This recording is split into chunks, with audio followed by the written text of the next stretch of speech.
வணக்கம் நண்பர்களே. இன்றைக்கு விற்பனைக்கான ஒரு சில செடிகளை பற்றி பார்க்கலாம். நீங்கள் இப்போ பார்க்குறது ஸ்மெட்டோக்ளாட்டிஸ் வள்ளிச்சி அப்படிங்கிற செடி.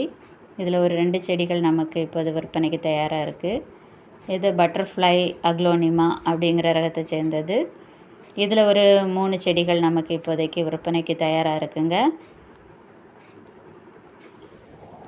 அக்லோனிமாவில் ஒரு சின்ன டிப்ஸ் என்ன அப்படின்னா, இதை மாதிரி அதில் பூக்கள் வந்துருந்துச்சுன்னா அதை உடனே கிள்ளி தூர போட்டுருங்க. ஏன்னா நம்ம இலைகளுக்காக தான் நம்ம வளர்க்குறோம். அப்போ இந்த பூக்கள் இருந்துச்சுன்னா இலைகளோட அழகு வந்து போயிடும். இது சிசி பிளான்ல க்ரீன். இதில் இந்த ஒரு செடியும் தான் நமக்கு இப்போ இருக்குது. இது கலாடியம். இது கலாடியமில் ஒரு நல்ல ஒரு அழகான ஒரு செடி. இது பார்த்திங்கன்னா நடுவில் எல்லாம் நல்ல கடுஞ்சிவப்பு கலர், நீங்கள் வீடியோவில் பார்க்குற மாதிரி இல்லை, ரொம்ப நல்ல கடுஞ்சிவப்பு கலரில் இருக்கும்.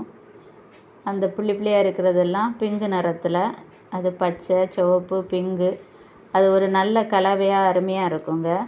இதில் நமக்கு ஒரு 3-4 செடிகள் நமக்கு இப்போ விற்பனைக்கு தயாராக இருக்குது. மணி பிளான்ட்டில் ஒரு சில கட்டிங்ஸ் இருக்குங்க. இது நியான் போத்தோஸ், இது மார்பிள் போத்தோஸ், இது என்ஜாய் போத்தோஸ், அப்புறம் ஜேடு போத்தோஸ். இது வந்து ஜேடு போத்தோஸுங்க. ஜேடு போத்தோஸில் நமக்கு கொஞ்சம் நிறைய கட்டிங்ஸ் இருக்குது. இது இலைகள் வந்து நல்ல பெருசாக இருக்கும், அழகாக இருக்கும் பார்க்க. இது எபிசியா.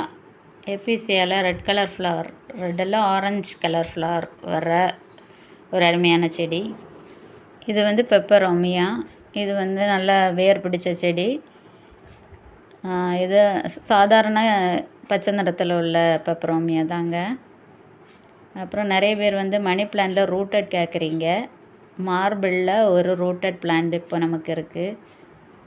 இது பெடிலாந்தஸ் டெவில்ஸ் பேக் போன் அப்படிம்பாங்களே, வேரிகேட்டட் டெவில்ஸ் பேக் போன்.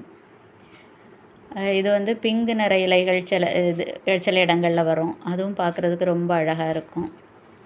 இது எபிசியாவில் பிங்க் நிற பூக்கள் பூக்கிற செடி.